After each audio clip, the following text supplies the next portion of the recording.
Mais. Très bien. Réfléchissons à quelque chose par rapport à cette phrase. Qui demande la délivrance?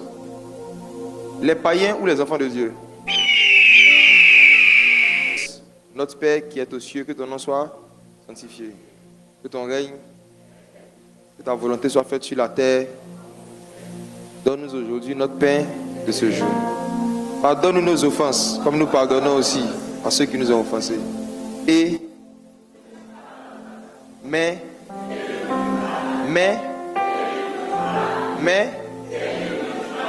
très bien. Réfléchissons à quelque chose par rapport à cette phrase. Qui demande la délivrance? Les païens ou les enfants de Dieu? On demande la délivrance à notre Père. Donc on peut avoir Dieu pour Père et avoir besoin de délivrance.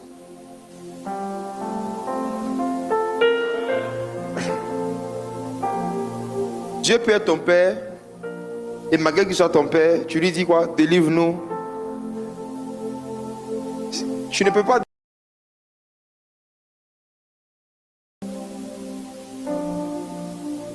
Donc, si on dit notre Père, on confesse déjà qu'on est enfant de Dieu. Mais quand on dit délivre-nous du mal, on est en train de dire à Dieu, malgré qu'on est tes enfants, il y a du mal en nous. Donc, pourquoi je dis que tu es quelqu'un de bien?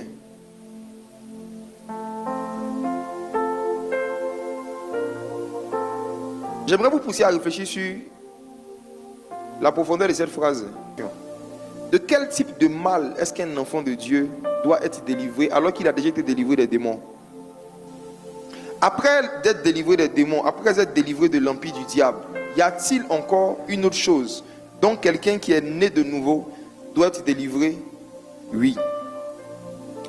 Mes frères et sœurs, lorsqu'on se convertit à Christ, même quand on est baptisé du Saint-Esprit, Jésus nous délivre des démons instantanément.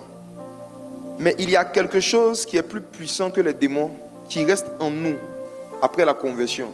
Il y a quelque chose de plus puissant que les démons qui reste à l'intérieur de chacun d'entre nous et qui en général est à la base de tous les problèmes et de toutes les souffrances que nous rencontrons tout au long de notre marche avec le Christ. Cette chose qui reste en nous, qui est plus puissante, plus dangereuse que les démons, elle ne peut pas se chasser par la prière ni par le jeûne. La chose en question pour laquelle Jésus a dit, quand vous priez, dites à votre Père de vous délivrer de ce mal. Ce mal-là, il peut pas être, on ne libère pas les gens de ce mal avec des prières et des jeûnes. Qu'est-ce qui reste en nous quand les démons partent? C'est l'ignorance. L'ignorance. L'ignorance est appelée dans la Bible ténèbres. L'ignorance est symbolisée dans la Bible par le noir, par l'obscurité. L'ignorance, c'est l'absence de lumière, c'est l'absence d'information, l'absence de révélation. C'est parce que nous ne savons pas certaines choses que nous souffrons certaines choses. Selon ce qu'il est écrit, mon peuple périt faute de connaissance. Mon peuple est détruit parce qu'il lui manque la connaissance. C'est un verset aussi qui est très célèbre que nous connaissons, mais qui doit nous faire réfléchir. Mon peuple est détruit, mon peuple périt faute de connaissance. Il dit mon peuple. Donc ça confirme encore qu'on peut appartenir à Dieu, on peut être le peuple de Dieu, on peut être enfant de Dieu, mais souffrir et périr. On peut périr, on peut mourir de certaines choses, pas faute d'onction, pas faute de la présence de Dieu, mais faute de quoi? De connaissance. Donc si le manque de connaissance peut détruire le peuple de Dieu, c'est que l'ignorance est un esprit de mort.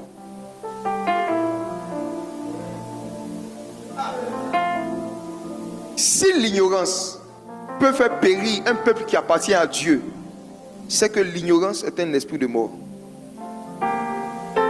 Donc, tout ce que nous ne connaissons pas, qui pourtant est utile pour nous, est une porte d'entrée à un esprit de mort dans notre vie. En fait, le diable passe par notre ignorance pour nous imposer des souffrances inutiles qui n'ont jamais été dans la volonté de Dieu. Il y a deux catégories de souffrances dans la marche avec Christ. Les souffrances pour Christ et les souffrances pour l'ignorance. Il y a des choses qu'on souffre à cause de notre foi. Et il y a des choses dont on va souffrir à cause de notre ignorance. Et voici. Le mal le plus profond qui est en nous et qui reste en nous après la conversion, qui était en nous avant, qui reste après la conversion, c'est l'ignorance des lois du royaume de Dieu.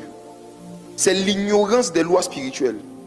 Et c'est pourquoi le Seigneur Jésus a dit, cherchez premièrement le royaume des cieux et sa justice. La justice, c'est quoi?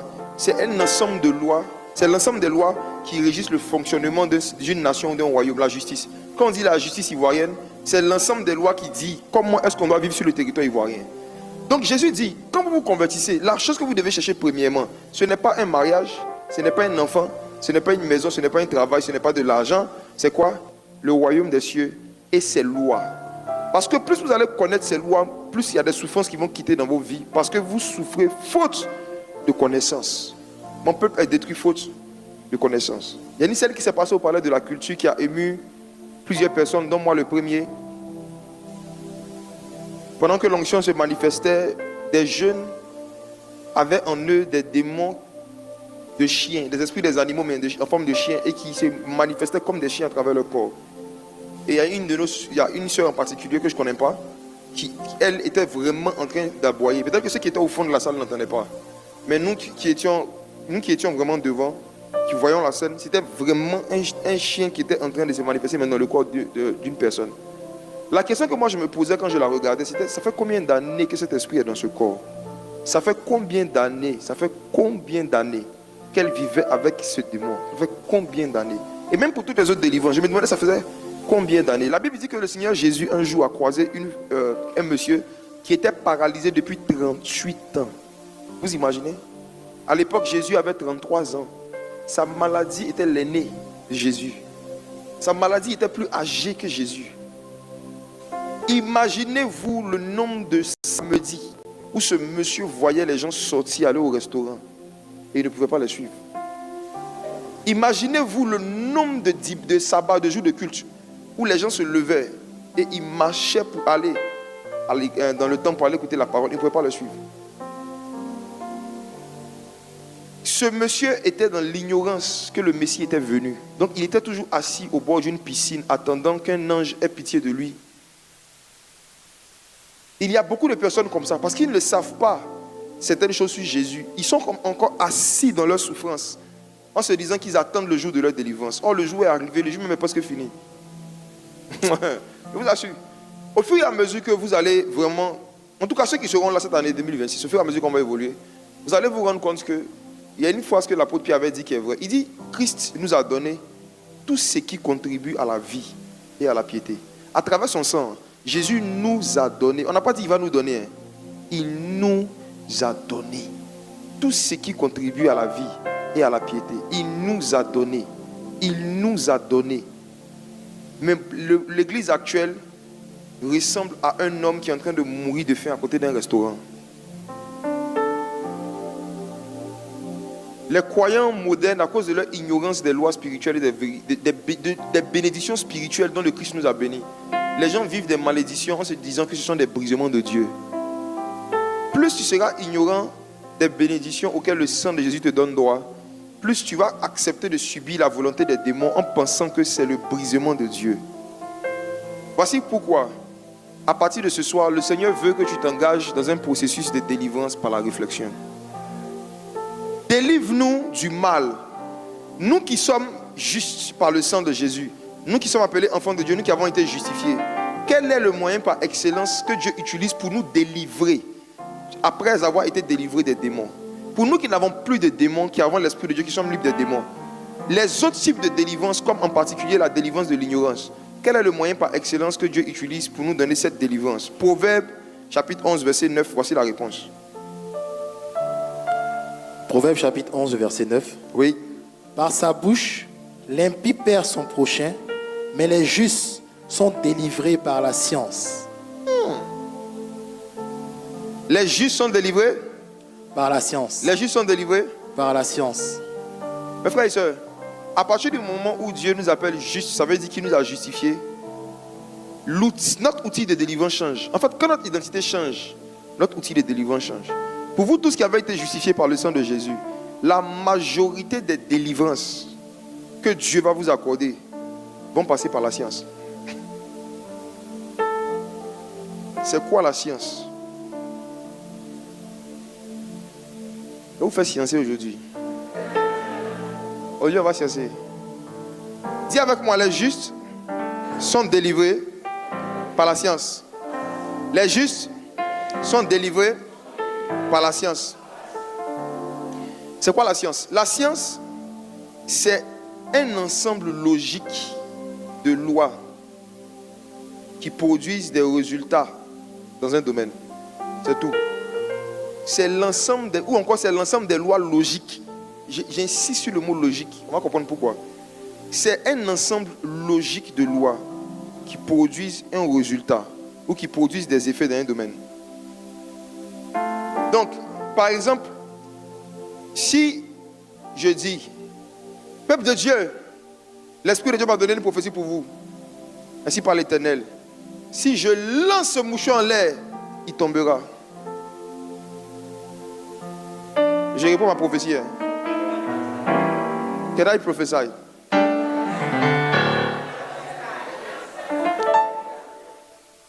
Je vais lancer ça en l'air. Et par l'onction, ça va tomber. Est-ce que tu crois en ça?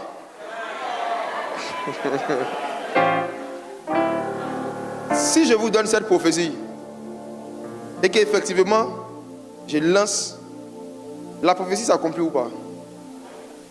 Est-ce que ce que j'ai annoncé n'est pas arrivé? Je vous pose la question. Ce qui a fait que la serviette est tombée, c'est l'onction? Pourquoi tu dis ça? Parce que tu connais une loi qu'on appelle la loi de la gravité. En fait, ta connaissance de cette loi fait que tu ne crois pas en certaines prophéties.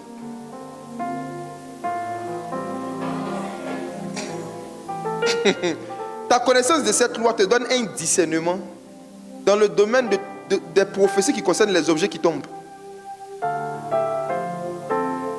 Parce que toi, tu connais cette loi. Si je te dis ce que je te dis, tu sais déjà que ce que je suis en train de dire, on n'a pas besoin de Dieu pour ça, c'est la logique. Mais je vous dis la vérité, je donne la même prophétie d'un village baoulé.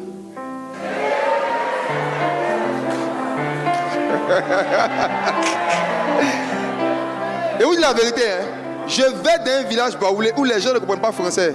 Ils ne sont pas là à l'école. Je vous dis la vérité, je donne la même prophétie. La même prophétie, je vous donne la même prophétie. Les gens vont quoi? Et quand ça va tomber, ils vont commencer à m'adorer, à me louer. Ils vont dire, Nyamien nous a apparu. Je suis allé évangéliser dans un village de Dabou il y a plusieurs années, on aurait plus de 10 ans. Et j'ai demandé à la fin de l'évangélisation à l'un des anciens du village quel sujet de prière est-ce qu'ils veulent me donner pour que je prie pour eux avant de partir. Et ils m'ont raconté ceci. Le chef du village m'a dit ceci. Il m'a dit, il y a un prophète qui était venu dans le village, qui avait organisé une veillée d'évangélisation. Et il avait posé la même question. Quel sujet de prière les villageois veulent lui donner que Dieu exauce? Les villageois lui ont fait savoir que, étant un peuple lagunaire, et beaucoup d'entre eux vivant essentiellement de la pêche, ça faisait un moment qu'ils avaient du mal à avoir, les pêcheurs avaient du mal en fait à avoir beaucoup de poissons. Donc il voulait que l'homme de Dieu prie pour que le nombre de poissons qu'ils attrapent augmente. Et le prophète en question leur a dit, ok, si vous voulez avoir plus de poissons, vous devez vous repentir de vos péchés. C'est à cause de vos péchés que Dieu ne voit plus les poissons. Histoire vraie d'un village de Dabou qu'on appelle Ngati. Le gars me dit que le prophète leur a dit d'écrire, ils n'ont qu'à faire écrire. Ceux qui ne savent pas écrire, il était avec son équipe, il les a aidés à écrire. Ils doivent écrire leurs péchés sur des papiers. Et quand ils vont finir, ils doivent venir ça à la prière. La majorité d'entre eux ne savaient pas écrire, bien sûr. Donc le prophète avait une équipe d'écrivains qui était chargé d'écrire les péchés. Toi, tu as péché quoi? Il a menti. Tu as péché quoi? Il a volé, ils écrivent. Ils écrivent les péchés des gens. Deuxième étape, ils viennent avec les feuilles à la croisade du prophète. Le prophète prend une bassine comme ça, il met du pétrole. Il met du pétrole, il met les feuilles, il met du pétrole sur les feuilles, il brûle, il met de l'eau quand ça finit. Et puis il leur dit de prendre toutes ces bassines de leur péché, d'aller verser dans la lagune du village. Beaucoup de pétrole de tous les péchés, pétrole plus péché. Pétrole mélangé péché de beaucoup de villageois, plusieurs centaines de villageois. Ils ont pris leur péché, ils ont pris leur pétrole. Ils sont allés verser dans la lagune. Et puis il avait cité un verset comme quoi Dieu dit non, il jette tes iniquités dans la mer. Un faux verset quoi. Il a sorti un verset de son contexte là. Il a pris, les villages se sont soulevés, ils ont versé une certaine quantité de pétrole dans la lagune. Le peu de poissons même qu'ils arrivaient à attraper, il ne les voyait plus. Le prophète aussi, il n'est pas de son numéro, il a disparu. Il n'est pas du village, il a fini, il est parti. Ils m'ont dit que depuis lors, il n'y avait plus de poissons dans l'eau. Ils n'avaient plus avoir de poissons. Donc beaucoup même de gens avaient quitté le village, d'aller ailleurs, c'était un problème. Vous voyez? Il y a un message que je vais prêcher le dimanche prochain dans l'après-midi à l'église Daniel avec les jeunes. On ne va pas seulement prêcher. On va prêcher, mais avec le prophète Aimé, on va faire un service prophétique. Je lui ai dit, mais il faut qu'on parle du côté scientifique de l'onction prophétique. Parce que moins les gens seront instruits, moins les gens vont connaître la science, moins les gens vont connaître certaines lois, certains principes, plus ils ne vont pas savoir que c'est Satan qui leur parle dans le domaine du prophétique. Satan, c'est un chimiste. Satan, c'est un chimiste. Je vais vous en parler plus tard. C'est un chimiste, un grand chimiste. C'est lui qui a donné cette idée sur moi, cet homme de Dieu. Le diable ne vient que pour dérober, égorger, détruire. Donc toute prophétie qui va venir détruire encore les ressources des gens, ça peut venir de qui? Mais suivant que le prophète là, il n'a pas fait espoir, il a entendu une voix. La voix lui a dit, ainsi par l'Éternel, prends du pétrole, verse dans l'eau. Tu vois? C'est comme si toi, une voix te dit, mon fils, ainsi par l'Éternel, jette cet objet, il tombera. Ta connaissance de la loi de la gravité va faire que tu vas savoir que la voix quand elle était parlée, ce n'est pas Dieu. Et même si ça arrive, ce n'est pas une prophétie. C'est une logique. Et il y a beaucoup de faux prophètes qui jouent avec la logique et qui font passer la logique pour le prophétique. Passe la logique pour le prophétique. Donc, mes frères et sœurs, si ces villageois connaissaient certaines lois chimiques, ils allaient savoir que on ne verse pas une certaine quantité de pétrole dans l'environnement naturel de certains poissons, ils vont mourir forcément. Imagine-toi combien de choses comme ça que tu as faites, poussées par l'esprit ou poussées par une prophétie, qui allaient contre certaines lois logiques, certaines lois scientifiques que Dieu établit, et ce qui a créé des problèmes. Imagine-toi, il y en a combien? Il y a des gens ici, qui sont allés dans les églises, on leur a dit de prendre une onction, et puis ils n'ont qu'à mettre toutes les parties de leur mur pour garder la maison. Après, maintenant, il y a les taches sur le mur, c'est sali. Ils disent non, que non, ils vont envoyer quelqu'un pour refaire la peinture. Vous voyez?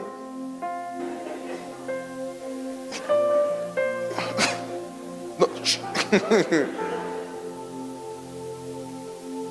On t'a donné une bouteille d'huile, on dit va oindre ta maison. Tu as pris, tu dis je oins ma porte, je oins le mur de gauche, je oins le mur de droite, je oins. On finit maintenant, regarde ta maison, ça ressemble à un tableau inachevé d'un peintre ghanéen. Maintenant la maison ne te plaît pas. Tout huile, tu as mis partout là. Toi aussi, toi seul, tu as appelé un peintre qui va revenir mettre peinture à huile. Tu vois? Les juges sont délivrés par quoi? Par la science. La science, c'est quoi? C'est l'ensemble des lois logiques que Dieu même a établies qui produisent des résultats de façon logique et naturelle dans un domaine. Et moins vous allez en connaître, moins vous allez connaître certaines lois logiques scientifiques, moins vous allez connaître Dieu, moins vous allez discerner dans toutes les voix qui vous parlent et dans toutes les prophéties que vous allez recevoir ce qui est de Dieu, ce qui n'est pas de Dieu. Ce qui est de Dieu, ce qui n'est pas de Dieu. Ce qui est de Dieu, ce qui n'est pas de Dieu. Certains ici ont déjà bu une onction.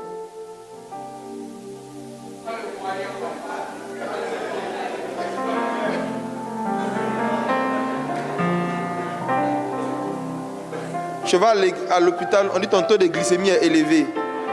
Une voix te dit, il faut boire de l'huile d'onction, ça va te guérir. Tu prends huile, 50 millilitres. D'onction. Comme c'est d'onction, c'est dit que pour toi, en fait non, c'est huile, mais c'est d'onction.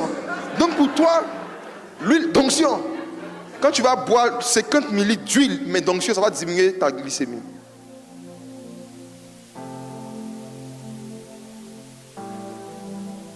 Il y a des souffrances qui sont causées par un ensemble de faits logiques. Donc, on ne peut pas en être délivré par le jeûne et la prière. Il y a des souffrances que beaucoup de gens vivent là. C'est un ensemble d'événements et de faits logiques qui ont créé ça. Donc, si Dieu veut vraiment les délivrer, ce que Dieu va faire, Dieu va leur faire la grâce de pouvoir connaître une autre logique qui contourne ce qu'ils sont en train de vivre. Ecclésiaste 7, verset 14. Commençons maintenant le message. Ça, c'était l'introduction. Ecclésiaste 7, 14. Ecclésiaste chapitre 7, verset 14. Au jour du bonheur, sois heureux, et au jour du malheur, réfléchis. Dieu a fait l'un comme l'autre, afin que l'homme ne découvre en rien ce qui sera après lui. Au jour du bonheur, sois heureux. Au jour du bonheur, sois heureux. Mais au jour du malheur, réfléchis. Qui a une version, c'est mieux au jour du malheur jeune. Si vous lisez l'ensemble des versets bibliques qui disent ce qu'il faut faire dans des temps de malheur, vous allez trouver par exemple Jacques chapitre 5 verset 13 qui dit si quelqu'un souffre, qu'il prie. Mais c'est dans la même Bible qui dit que si quelqu'un souffre, qu'il réfléchisse. Donc ces versets ne sont pas contradictoires, au contraire, ils sont complémentaires. Dans la souffrance, non, on prie puis on réfléchit. Et on réfléchit en priant. Ensuite, on prie en réfléchissant. Quand on souffre, on prie, on réfléchit. Ensuite, on réfléchit en priant. Et puis on fait quoi? On prie en réfléchissant. Donc toute personne qui vit des malheurs et qui décide que de prier est comme quelqu'un qui a un problème et puis qui décide d'enlever son cerveau, d'utiliser son esprit pour régler le problème. C'est ce que beaucoup de croyants font en fait. Ils mettent leur cerveau de côté, ils mettent la logique de côté, ils mettent leur capacité intellectuelle de côté pour trouver des solutions à des problèmes par la prière et le jeûne sans réflexion. Or, le juste est délivré par la science. Regardez, je vous emmène maintenant dans quelque chose de très profond. Le mot qui a été traduit par réfléchir dans ce verset, c'est Raha en hébreu, Raha. Et étrangement, dans Joël 2, verset 28, que vous connaissez, que nous connaissons, qui dit dans les derniers jours, dit le Seigneur, je répandrai mon esprit sur toute chair. Les jeunes gens et les jeunes filles prophétiseront. Vos jeunes gens auront des. Vos jeunes gens auront des. Vos jeunes gens auront des. Est-ce que vous savez que le mot qui a été traduit par réfléchir dans Ecclésiaste 7, 14 est le même mot qui a été traduit par vision dans Joël 2, 28? Raha. Le même mot qui a été traduit par réfléchir dans Ecclésiaste 7, 14, c'est le même mot hébraïque qui est traduit par vision dans Joël 2, 28. Quand j'ai découvert ça l'année dernière, j'ai failli devenir fou. Je me suis rendu compte que Dieu avait dit par Joël que dans les derniers jours, les jeunes gens vont réfléchir. Les jeunes gens auront des visions. Ça ne veut pas uniquement dire qu'ils seront en train de parler en langue et qu'ils vont voir deux anges bleus. Les jeunes gens auront des visions. Ça veut dire qu'à cause de l'Esprit de Dieu, certains jeunes vont commencer à mener certaines réflexions par lesquelles Dieu va leur inspirer la solution à certains problèmes. Donc Dieu cherche une génération de jeunes qui veut réfléchir. Donc quand il te donne son esprit, tu es en terminale, il te donne son esprit en terminale. Et puis il t'entend dire, moi il y a avoir BTS seulement rapidement pour travailler. Dieu te regarde comme ça. Moi, à faire des réfléchis, beaucoup faire long papier, je ne suis pas dedans. Regarde, quand tu dis, quand tu as l'Esprit de Dieu, et puis tu dis, toi, étudier beaucoup, là, ça te fatigue. Là. L'Esprit de Dieu te regarde. Il regarde le verset. Il te regarde. Les anges regardent le verset, les anges te regardent. Je répandrai mon esprit sur toute chair. Les jeunes gens et les jeunes filles réfléchiront. Maintenant, toi, l'Esprit est répandu sur toi, et puis tu dis que tu veux pas. Les choses ont réfléchi trop là. Tu n'es pas dedans. Vous tous les jeunes qui réfléchissez comme ça, genre moi je veux faire des petites études, je veux finir vite, je veux travailler vite, les histoires de papier longues, on dit quoi, papier longuet, je ne suis pas dedans, études longues, regardez. Il y a vous dire quelque chose. Avez-vous remarqué que le Seigneur Jésus, comme je vous l'ai dit, a appelé tous ceux qui ont cru en lui ses disciples? Disciples signifie quoi? Ça signifie quoi? Ça signifie quoi? Maintenant je vous pose une question. Qui est étudiant ici? Qui est étudiant actuellement? Donnez-moi un micro.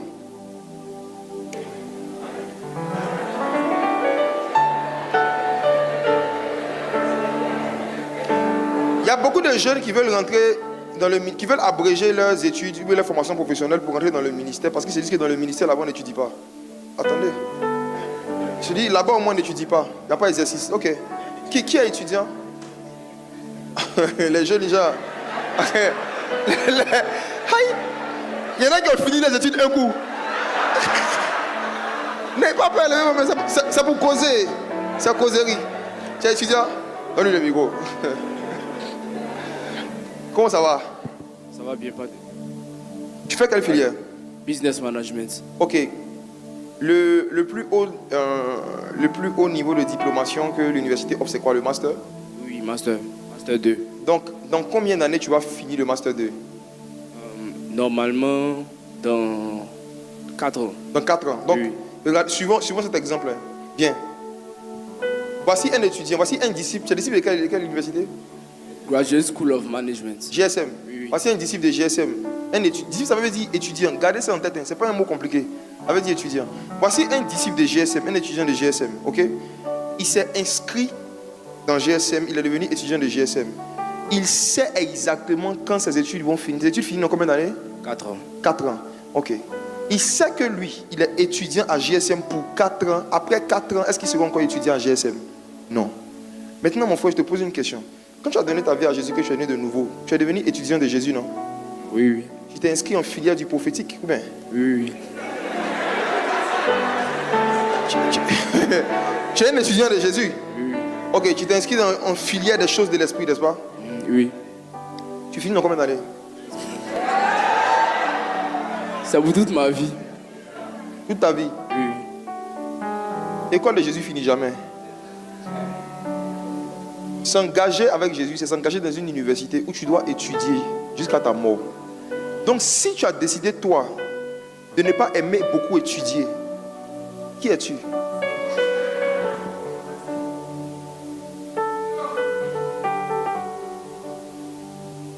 Jésus dit, allez faites de toutes les nations mes étudiants. Mais est-ce que vous avez informé les nations que on ne connaît pas l'année scolaire, ça finit quand même? Est-ce que vous-même vous savez que l'année scolaire où vous êtes rentré dans les choses de Dieu, ça finit pas? Ça veut dire que Jésus est le seul qui a créé une université où on étudie jusqu'à sa mort. Jésus n'a pas de professeur, il n'a que des étudiants. Il n'y a personne qui va devenir un professeur devant lui. Non. Jusqu'à ta mort, il y a des choses à étudier. Donc s'il ne te donne plus rien à étudier, c'est qu'il t'a chassé de l'université.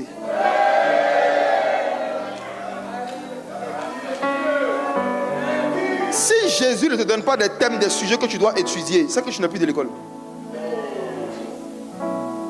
La dernière fois où tu as reçu de Dieu clairement une thématique ou un sujet, tu dois faire l'objet de tes études, c'était quand?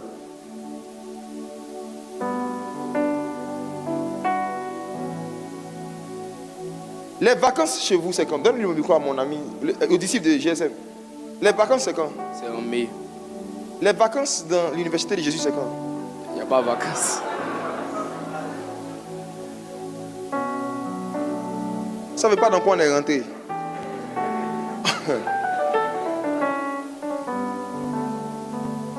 Jésus a beaucoup de fans, il a beaucoup de followers, mais il n'a pas beaucoup de disciples. Je vous dis la vérité. Il n'y a pas beaucoup de disciples. Hein. Il n'y a pas beaucoup de disciples. Même parmi ceux qui conduisent des ministères, beaucoup n'étudient pas la Bible. Ça se voit quand ils parlent. Les gens n'étudient pas. Ils tombent sur un verset, ils commencent à parler en langue. Il voit le verset, il sait qu'il doit prêcher demain. Il doit prêcher demain. Il va prendre le verset comme ça. Il ouvre la Bible, il tombe sur un verset. Ma parole n'est-elle pas comme un feu, comme un marteau qui brise le roc? Jérémie 23, 29. Ma parole n'est-elle pas comme un feu, comme un marteau qui brise le roc? Je sens le feu. Je sens le feu. Je sens le feu. Jésus est le rocher des âges. C'est fini, hein?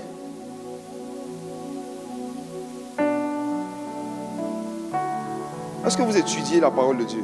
Vous êtes des étudiants de Jésus. Vous étudiez quoi actuellement? Un étudiant a plusieurs matières. Il accorde un temps à chaque matière. 1 heure de physique, 1 heure de maths, 1 heure de tel, 1 heure de tel. Et vous êtes étudiant de Jésus. Vous avez combien de matières spirituelles que vous êtes en train d'étudier actuellement? Il y a combien de matières spirituelles que vous êtes en train d'étudier? Quel est votre sujet de méditation actuel pour cette semaine ou pour ce mois? C'est quoi votre sujet d'étude? Vous étudiez quoi? Mes frères et sœurs, celui qui n'aime pas réfléchir, n'aime pas l'onction prophétique. Il aime la célébrité. Et ils sont pleins comme ça. Ceux qui n'aiment pas étudier, qui n'aiment pas réfléchir, n'aiment pas l'onction prophétique. Vous savez pourquoi? Parce que dans les derniers jours, dit le Seigneur, lorsqu'il va répandre son esprit sur les jeunes gens et les jeunes filles, ils prophétiseront et ils réfléchiront. Le type de vision que Dieu donne dans les derniers jours par le Saint-Esprit, les types de visions, pardon, il a dit des visions, donc il y a plusieurs types. Ces types de visions, si on reste sur la racine même hébraïque du mot, ce sont des visions qui viennent aussi et surtout pendant qu'on est en train de faire des réflexions. Et je vais vous montrer dans la Bible des exemples pratiques de gens à qui Dieu a donné des visions parce qu'il est en train de réfléchir. Donc le Saint-Esprit n'aime pas composer beaucoup avec les gens qui n'aiment pas réfléchir beaucoup. Je vous dis, quand vous vous limitez intellectuellement en termes d'études, en termes d'acquisition de formation, vous êtes en train de définir vous-même les limites dans lesquelles Dieu doit vous utiliser. Dieu est illimité dans sa nature, mais Dieu est limité par notre ignorance dans ce qu'il peut faire avec nous. Je réponds. Dieu est illimité dans sa nature, mais Dieu est limité en termes d'expérience par notre ignorance et par ce qu'il peut faire avec nous. Dieu limite les expériences qu'il nous fait vivre. Dieu limite l'onction qu'il nous donne en fonction des limites de notre connaissance. Donc Dieu sait que s'il te donne une onction qui est plus grande que ta connaissance, il t'a donné un poison. Donner à quelqu'un une puissance qui est plus grande que sa connaissance, c'est lui donner un poison. Dans quelle mesure? Qui parmi nous, s'il est policier un jour, pourrait donner un pistolet à son enfant de 2 ans? Qui peut laisser son pistolet chargé à un enfant de 2 ans? Personne. Personne. Vous savez pourquoi? Parce que la puissance qui est dans le pistolet n'est pas compatible en fait avec la maturité, l'âge et les capacités de cet enfant. Donc nous-mêmes, on donne des choses à nos enfants en fonction de leur capacité, de leur connaissance. Il y a des choses que ton enfant ne connaît pas, tu ne lui donnes pas parce qu'il ne connaît pas. Il y a quel papa qui a payé sa voiture parce qu'il aime son fils de 10 ans, il va dire il faut venir, il fait vroom. Il va lui donner les clés pour qu'il fasse un tour. Peu importe ton amour. Peu importe ton amour. Tu sais que celui-là, il peut bousiller ce truc à tout moment. Il va juste appuyer un bouton, tout va exploser. Donc nous-mêmes, dans nos rapports avec nos enfants, on leur donne certaines choses en fonction de leur maturité, de leur niveau de connaissance. C'est pareil. Voici pourquoi. Quand tu veux que Dieu te donne des grandes choses, quand tu aspires à atteindre de grands objectifs dans ta vie, ne demande pas ces choses à Dieu. Cherche à grandir en connaissance. Tu ne dois pas chercher les choses. Tu dois chercher le royaume et ses lois. Et toutes les choses te seront données par-dessus. Quand le royaume va voir que tu comprends certaines lois de la justice, le royaume va te donner des choses. C'est ce que Jésus a enseigné. Voici, Proverbe 16, verset 20. Si vous voulez multiplier le nombre de visions que Dieu vous donne, multipliez le nombre de temps où vous asseyez pour réfléchir sur vos problèmes. Asseyez-vous et réfléchissez. C'est parce que Jésus a vu Nicodème en train de réfléchir qu'il lui a donné parole de connaissance. Nicodème était sous un âme en train de réfléchir, c'est pourquoi Jésus l'a prophétisé sur lui. De moins en moins, Dieu va prophétiser sur les gens qui ne réfléchissent pas beaucoup. Allons-y. Proverbe 16, verset 20. Celui qui réfléchit sur les choses trouve le bonheur. Et celui qui se confie en l'Éternel est heureux. Celui qui réfléchit sur les choses trouve le bonheur. Frère, la parole de Dieu est claire. Il n'y a pas d'interprétation à faire. Le bonheur là, c'est pour ceux qui décident de réfléchir sur les choses. Pourquoi est-ce que des chrétiens africains jeûnent et prient pour que Dieu leur donne le visa pour aller vivre le bonheur dans un pays païen? Pourquoi est-ce que c'est le rêve de beaucoup de chrétiens africains d'aller vivre en Occident se disant que leur bonheur est là-bas? Pourquoi vous voulez aller vivre le bonheur dans le pays des gens qui ne croient pas en un Dieu que vous priez? Et vous leur dites que sans ce Dieu-là, ils ne peuvent pas être heureux. Mais pourtant, vous voulez être heureux dans leur pays avec leur vie sans Dieu. Entre eux et toi, qui a trouvé le bonheur? Beaucoup de nations se sont développées quand ils ont commencé à mettre en place des comités de réflexion. Ils ont commencé à mettre en place des comités scientifiques, des gens qu'on va payer pour faire des recherches qu'on appelle les chercheurs, pour réfléchir sur les choses. Et en réfléchissant sur les choses, ils ont trouvé beaucoup de bonheur. Les médicaments de parler qui font notre bonheur aujourd'hui, ce n'est pas venu par le parler en langue. Peu importe l'onction. On a plein de nos gars qui étaient sous l'onction samedi, actuellement ils n'ont pas lu. Ils ont le pas lu. Si un païen n'avait pas pris son temps pour s'asseoir, pour réfléchir, pour chercher à savoir, quand un moustique pique quelqu'un, et que la personne a la fièvre, qu'est-ce qu'on peut faire pour le soulager? S'il n'y avait pas un païen qui avait réfléchi, si eux tous étaient à l'église là, nos gars qui étaient sous l'onction et qui ont le parlé aujourd'hui, ils allaient prier pour que Dieu les guérisse, beaucoup allaient mourir sous l'onction. Je suis convaincu que l'une des raisons pour lesquelles Dieu retarde la conversion de certains scientifiques, c'est pour qu'il reste une source de bénédiction pour l'église. Je réponds. Jésus, après avoir réfléchi sur beaucoup de choses, je me suis rendu compte que c'est Dieu souvent qui retarde la conversion de certains scientifiques, certaines personnes qui ont l'habitude de réfléchir, certains chercheurs, pour que vraiment ils restent à leur place, qu'ils continuent de faire des recherches pour trouver des choses qui vont faire le bonheur des populations. Parce que certains d'entre eux ont été évangélisés par des personnes qui leur ont dit, si tu donnes ta vie à Jésus, tu dois laisser tout pour chanter à l'église seulement. Donc, imaginez-vous, le gars qui a inventé le médicament du palu était devenu chantre. Et puis, il était devenu chantre dans une église où on dit, il faut se consacrer au ministère à 100%.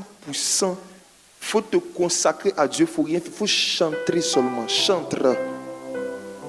Imaginez-vous si celui qui avait comme destinée d'inventer le médicament du palu était rentré dans ce genre de communauté religieuse qui donne le Saint-Esprit en échange du cerveau.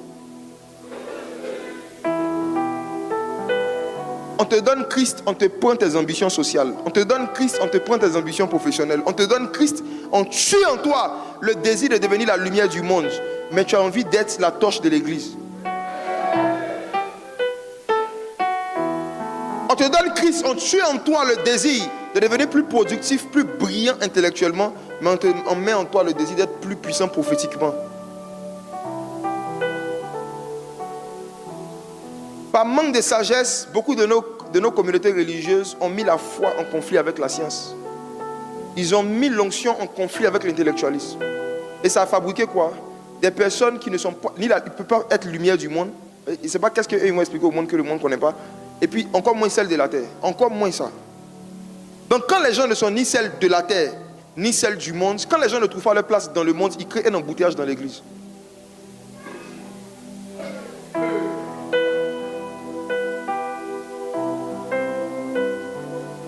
Aujourd'hui on est là.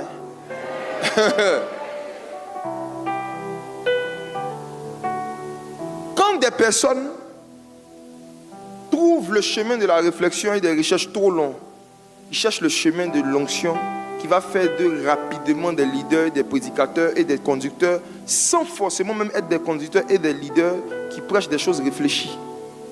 Quand les gens ne trouvent pas leur place dans le monde, ils cherchent à se créer une place dans l'église que souvent Dieu ne leur a pas donnée. Donc nous assistons à un embouteillage d'enseignants, un embouteillage de chantres, un embouteillage de prédicateurs, un embouteillage de prophètes. Des gens même se battent, des gens s'en veulent, des gens se font parce qu'on ne leur donne pas de place dans la communauté. Des gens ont mal parce qu'on ne fait pas de leader qui peut prêcher comme peut. Vous voyez pourquoi? Parce qu'au lieu de chercher à saisir leur appel de roi, tout le monde veut être sacrificateur seulement. Oh, Jésus a fait de nous par son sang un peuple de rois et de sacrificateurs. Le champ d'action du sacrificateur, c'est la maison de Dieu. Le champ d'action du roi, c'est le monde. Or, le monde est plus grand que la maison. La maison même de Dieu est dans le monde.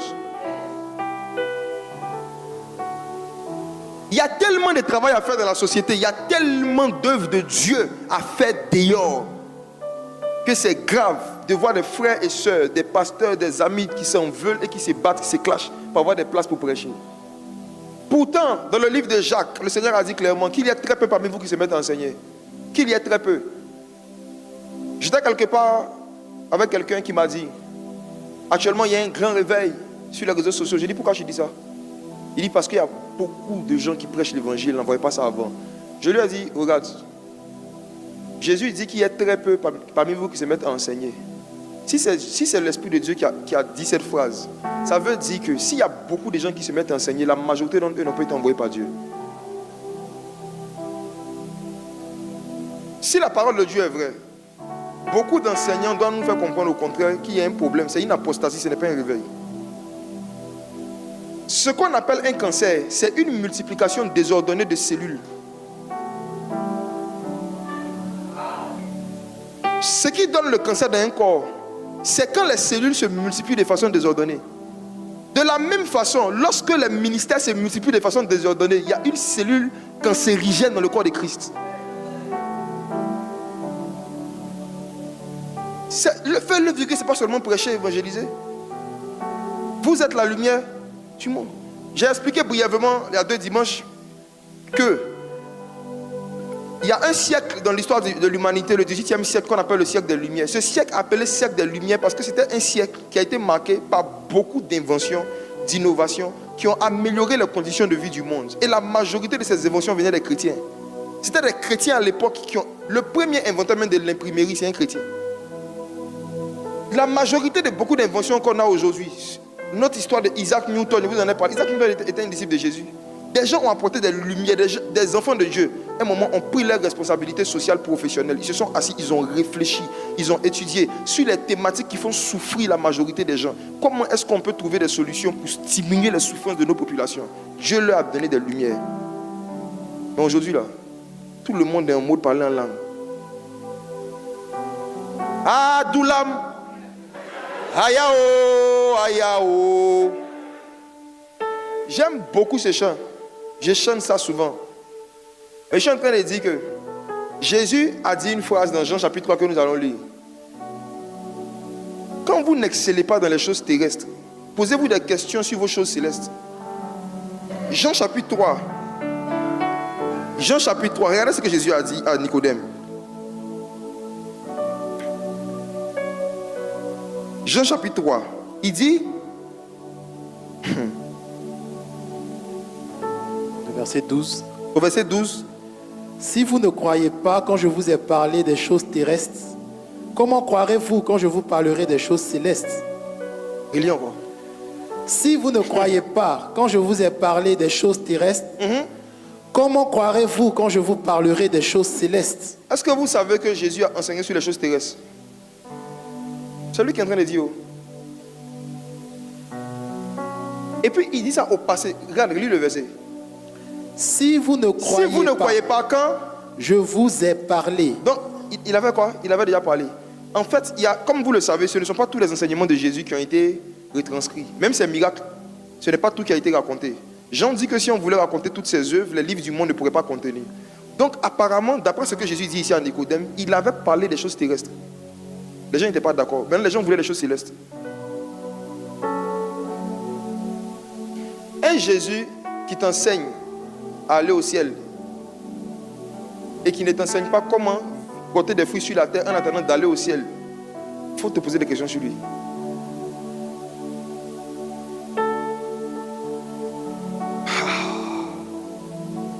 Les justes sont délivrés par la science. Quelle est la quantité de connaissances scientifiques que tu as en toi? 2 Pierre chapitre 1.